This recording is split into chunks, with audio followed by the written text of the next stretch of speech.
2019 में भारतीय जनता पार्टी का जो सिलसिला शुरू हुआ था, खासतौर से रिजर्व सीटों को लेकर, वो 2024 में भी जारी रहा। जाहिर है इसको खत्म करने के लिए बीजेपी ने 2019 में चुनाव के हार के बाद ही बाबूलाल मरांडी सरीखे नेता को जिम्मेदारी देकर उनको पार्टी में लेकर आई। लेकिन उसके बावजूद पिछले 5 सालों में, यानी 2019 से लेकर 2024 के बीच जितने भी विधानसभा के उपचुनाव हुए, उसमें भारतीय जनता पार्टी को करारी शिकस्त का सामना करना पड़ा। फिर वापस आएंगे, We will come back soon.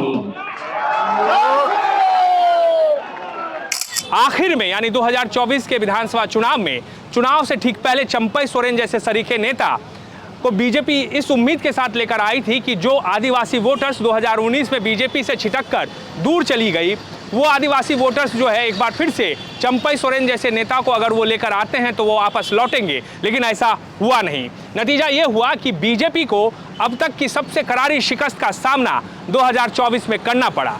जाहिर है बड़ा सवाल बीजेपी के सामने था। अब ऐसे में 2025 की शुरुआत में रघुवर दास की एंट्री एक बार फिर से झारखंड के राजनीति में हुई है।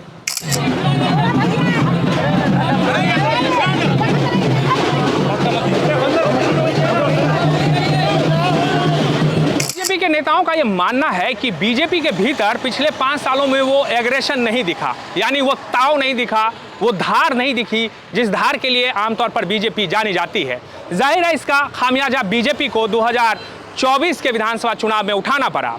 बाबूलाल मरांडी सरीखे नेता पर सीधे साफ तौर से सामने से आकर कोई कुछ नहीं कहता है, लेकिन ऑफ द रिकॉर्ड अगर बीजेपी के नेताओं से आपकी बातचीत हो तो वो ये जरूर कहेंगे कि बाबूलाल मरांडी को जिस उम्मीद के साथ बीजेपी 2019 के चुनाव में शिकस्त के बाद लेकर आई थी पार्टी के भीतर, यानी जेवीएम का विलय बीजेपी में हुआ था, उस उम्मीद पर बाबूलाल मरांडी खड़े नहीं उतरे। देखिए, सारे हमारे जो वरिष्ठ लोग हैं सभी लोग बहुत अच्छे ढंग से काम कर रहे थे। हम लोगों ने ज़्यादा आत्मविश्वास हो गया था कि हम देखिए, कभी भी एक विद्यार्थी होता है, उसे एग्ज़ाम देने के पहले ये नहीं सोचना चाहिए कि हमारा रिज़ल्ट कैसा आ रहा है। हमें हमेशा तैयारी करते रहना चाहिए। और हमें ऐसा लगता है कि हम कभी कभी स्कूलों में वो पढ़ते थे नोट्स, लेकिन हम तो हमेशा बुक पढ़ के ही जाते थे, पता नहीं कौन सा क्वेश्चन आ जाए। तो हमें बहुत ज़्यादा कॉन्फिडेंस में नहीं रहना चाहिए।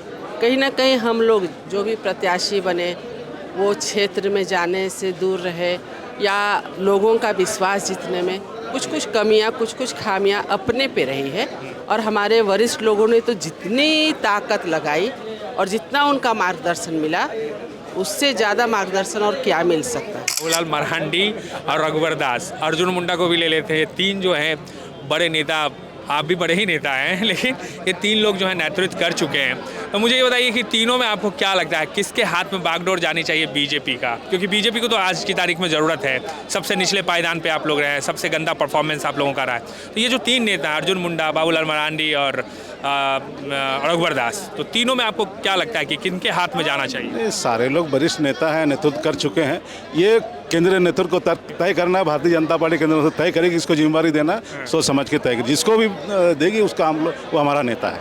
लेकिन बड़ा सवाल ये है कि क्या रघुवर दास बीजेपी की नैया को पार लगा पाएंगे?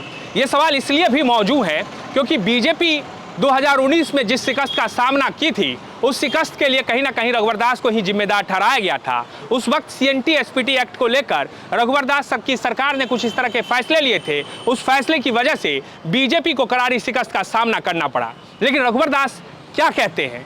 क्या वो जो ये दाग उनके ऊपर लगा हुआ है, उस दाग को धो पाएंगे? जानकारी के लिए, क्योंकि आज भी मेरा गरीब का जमीन गांव में दे रहा, सड़क बना रहा, उसको मुआवजा कितने दिन में मिल रहा? 2 साल। तो मैंने सिर्फ सीएनटी एक्ट में ये संशोधन किया था कि सरकारी योजनाएं, चाहे वो सड़क हो, चाहे आपका ग्रिड बनाने का हो, चाहे नहर बनाने का हो, सरकारी योजना में ग्राम सभा का उसकी जरूरत नहीं। बाकी यथास्थितियां, किसी को जमीन लेना है, नस्ती के लिए कुछ लेना है, तो ग्राम सभा के प्रपोजल उसको लेके उसका दुष्प्रचार किया गया।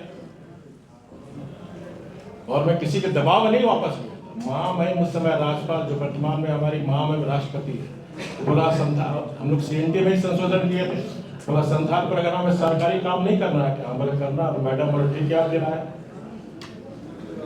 तब फिर हम लोग ने टीएससी का बैठक किया। अभी जो वर्तमान सांसद सुखदेव कांग्रेस के उस समय एमएलए थे, उन्होंने सुझाव दिया भैया जमीन अधिग्रहण कर दीजिए, सब पे लागू हो जाएगा। फिर हम लोग जमीन अधिग्रहण किए। झारखंड के राजनीति को समझने वाले पत्रकार भी ये मानते हैं कि रघुवर दास की एंट्री से बीजेपी के कार्यकर्ताओं में उत्साह जरूर है, लेकिन रघुवर दास के लिए चुनौती बड़ी है, क्योंकि 2019 से पहले के हेमंत सोरेन और 2019 के बाद के हेमंत सोरेन में जमीन आसमान का फर्क आ चुका है।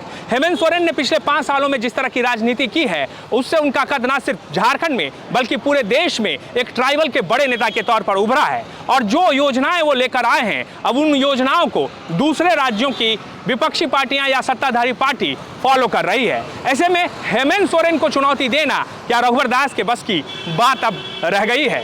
देखिए, जो 2019 का चुनाव हम कह सकते थे कि एंटी इनकम्बेंसी वाला चुनाव रहा होगा। रघुवर दास की सरकार में रहने वाली कुछ नाराजगी रही होगी, जिससे हेमंत सोरेन की सरकार बन गई इंडिया गठबंधन की। 2000 उस तब का यूपीए था। आज इंडिया गठबंधन की सरकार बनी तो 5 साल हेमंत सोरेन के कार्यकाल पर बनी। तो ये जो जनादेश है 2024 वाला, वो जनादेश सीधे सीधे जाता है हेमंत सोरेन के को क्रेडिट। उसमें बिना लाग लपेट की ये बातें हैं कि वो और नेतृत्व हम इंडिया फोल्डर में भी देखे कि हेमंत सोरेन से बड़ा स्ट्रक्चर वाला नेता, चूंकि पूरा गठबंधन उन्हीं के नाम पर चुनाव लड़ा, और 56 सीट लाना वाकई में हेमंत सोरेन के कद को बहुत बढ़ाता है पॉलिटिक्स के अंदर। दूसरा, ये कद को मैं उससे और आगे ले जाता हूँ, हेमंत सोरेन के कद को बढ़ाता है एक देश भर के अंदर के एक बड़े ट्राइबल नेता के रूप में। जिस तरह से ट्राइबल सीटों पर उन्होंने जो परिस्थितियाँ बनी, उसमें एक बड़ा कद बना। और यही नहीं, और मैं इससे आगे आपको ले जाता हूँ कि जो दिल्ली और बिहार का जो चुनाव हो रहा है, तो वो चुनाव में जो एजेंडा हेमंत सोरेन ने सेट किया, मैया समान योजना का, जो महिलाओं को आधी आबादी को जो साधने का एजेंडा था, जो एक गोलबंदी का एजेंडा था, योजनाएं पहले से भी चल रही थी। मध्य प्रदेश में भी शिवराज चौहान लाडली बहना योजना चला रहे थे, लेकिन उसको एक धरातल पर ला करके उसका मैसेजिंग करना, ये बहुत तरीके से इंडिया गठबंधन में खास करके हेमंत सोरेन और कल्पना सोरेन ने किया चुनाव के दरमियान मैया समान। तो उसका प्रभाव चुनाव में दिखा। एक फैक्टर वो था।